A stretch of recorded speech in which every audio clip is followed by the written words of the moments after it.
I just spent most of today in the garden and I'm going to show you all the things that are different or what's going on. So I've moved and trimmed back this zinnia. It looks beautiful. It's the Redmond cactus zinnia, but you can see down here it's got a bit of a fungal leaf thing going on, but a lot of the flowers looked like this or worse, but they're starting to look good now. But I did move it because a lot of leaves had this, and I was wondering if maybe that's like a powdery mildew or something. And because the weather has been getting cooler, see there's some on the leaves as well. I did have it in between one of the beds. It was over in that one tucked away, so I thought maybe it was a bit cold and wet, so I've moved it out a bit now, and I actually really like it there. So it's at the bottom of this bed. And this tomato I started back in August and didn't plant it out until like the middle of summer, but it has done amazing. These are still ones that haven't ripened yet, but I've trimmed off like where all of the older branches were because their leaves were sick, and then the little extra sprouts come out and the leaves look beautiful still and they're producing, so I've left them. I'll show you up here. So it's got actually a fair bit of fruit still on it, which I'm so looking forward to eating. We had some last night with dinner and it was really good to actually eat things we've been growing. These peas, I'm really excited to finally have peas in the garden.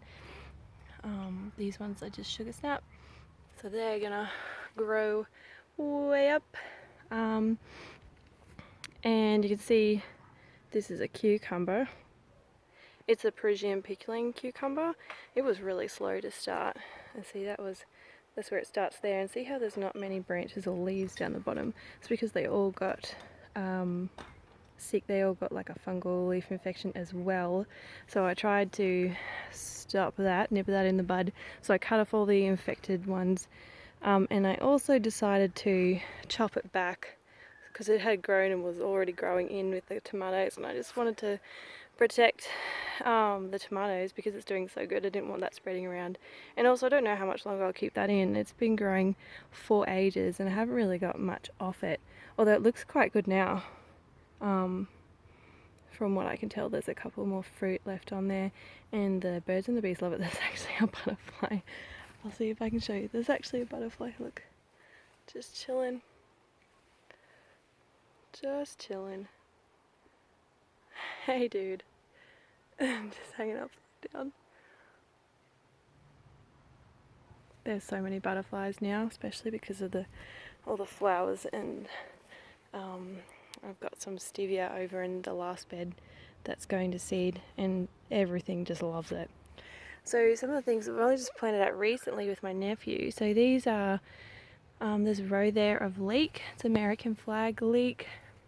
This squash here, I planted out a while ago, but because it's getting cooler now, we had a great success with zucchinis in the summer, but because it's cooler, this thing has been growing really slow. But we're starting to get some little ones on there, so I'm pretty excited to hopefully get some of them. This little bed, this one is awesome. It's self-seeded itself in here, which is really cool. And there's also some radishes popping up. And in here is a little perpetual spinach. That's also baby spinach. And this one is, I think it's Bloomsdale spinach, this one. I just transplanted out the other day. And then I've got a row here of Curata carrot. And so I sowed the seeds all in here and tried a different trick because I haven't had the greatest of luck, and put wood planks, so like this. Just put wood planks all along the top, and you just water over the top, or water them, and then you just like put the seeds like just along the bed, and then keeping it covered helps to keep the moisture in so that they can sprout. So you can see some of them. And I did the same on this side. These are a different kind of carrot. They're the nebula, so they're like a blacky purple cosmic-y kind of carrot. I'll have to show you the picture later, or when they grow. So they're coming up and looking really good. These ones we planted out the same time as the leek. We planted out a whole bunch of the autumn stuff just the other day. It was good to finally get it out because they were seedlings are looking good and I wanted to get them in the garden. So this is Napa cabbage. So there's 3 of those. They look nice and fresh. And I didn't compost when I collected some greens the other day, some spinach and beetroot leaves. So this one here, that one and that one, they are both golden beetroot. I got them in a punnet and they're looking great. It was a punnet of 6 and I planted out the other 4 in some of my grow bags. Not that one, but that's what it looks like. That's a grow bag. And the other ones in the grow bags still look really small, like they look like this. And this is also beetroot. This is early wonder beetroot, but I've only just transplanted this, and this one looks awesome already too. So I think they seem to like this bed better than the grow bags, but that's okay. This one here, perpetual spinach, so it's doing awesome. There's only 2 left of the ones that I planted last August, I think. I think the stick that I originally planted with it is gone. But see how it's like all rooty down here, but like you just keep chopping and harvesting the bottom leaves as it grows, and that's just how you keep collecting of it. This is what you can do with all of your greens and your lettuce as well. You just collect the ones from the bottom, and then you of course need to leave some leaves so that the plant can still make energy, because if you chop them all off like I've done to some bushes, it will die and then you don't get anything, and that's sad. And this bush just looks awesome now. So this one, that's a capsicum mini sweet chocolate from Diggers. I just got that from a shop in town, one of the nurseries. So it's looking really good. I think you can see all the sticky stuff. So I've put some stuff on for fruit fly because I think I've eaten 1 capsicum, and I have so many capsicums, but they just keep falling off. And I didn't get to it as soon as it started, because I didn't really know what I was doing, so I wasn't prepared. But so trying to get on top of that now, and so hopefully I'll be able to eat some of these. And this one's looking good. It was the smallest one, and I nearly didn't plant it out because it came in the same pot, but look at it now, it looks so good. And so in here there's a little radish. I had sowed a little row of radishes sort of just along the bottom there. Only one's popped up, so I might plant some more. I'm starting to run out of radish seeds, and as it's COVID season at the moment, seeds are a bit rare. My strawberry plant, it was just a punnet that I got from Woolies. It was like 35 cents, and look at it, it just looks great.